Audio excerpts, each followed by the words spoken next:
Hi friends, welcome back our channel. ఈరోజు నేను మీతో షేర్ చేసుకుంటుంది చిన్న తిరుపతి గురించి అండి.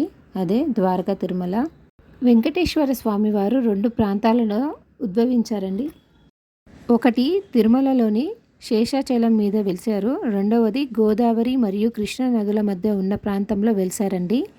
గోదావరి కృష్ణా నదుల మధ్య ఉన్న ఈ పుణ్యక్షేత్రమే ద్వారకా తిరుమల లేదా చిన్న తిరుపతి అని పిలుస్తారండి. అయితే ఇది కూడా ఒక శేషాచలమే అండి. పూర్వం ద్వారకా మహర్షి అనే ఋషి స్వామివారి పాదాలను దర్శించుకోవాలని అక్కడ తపస్సు చేశారండి. ఆయన తపస్సు మెచ్చుకున్న సమయంలో ఆయన శరీరం మీద ఒక పెద్ద బుట్ట పెరిగింది.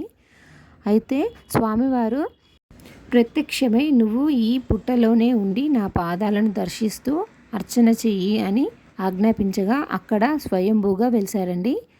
స్వామివారు పుట్టలో వెలిసినందుకున మనకు కేవలం పైభాగం మాత్రమే కనిపిస్తుంది. మిగిలిన భాగం పుట్ట లోపల ఉంటుందని, ఇప్పటికీ ఆ పుట్టలో ద్వారకా మహర్షి స్వామివారి పాదాలను అర్చన చేస్తూనే ఉంటారని చెప్తున్నారండి.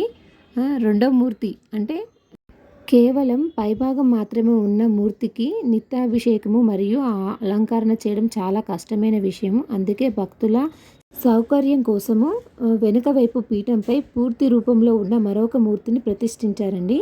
అందుకే ఒకే విమానం గోపురం కింద 2 మూర్తులు ఉంటారండి. ఇద్దరు స్వాములు ఒకే దేవాలయంలో ఒకే విమానం కింద ఇద్దరు వెంకటేశ్వర స్వామివారు ఉండడం ఇక్కడ అత్యంత అరుదైన విషయం అండి. పుట్టలో ఉన్న స్వామివారు ఒకరు, వెనుక పీఠం మీద ఉన్న స్వామివారు మరొకరండి.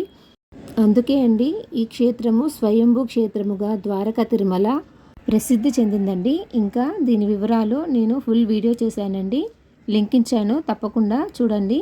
Thank you for watching.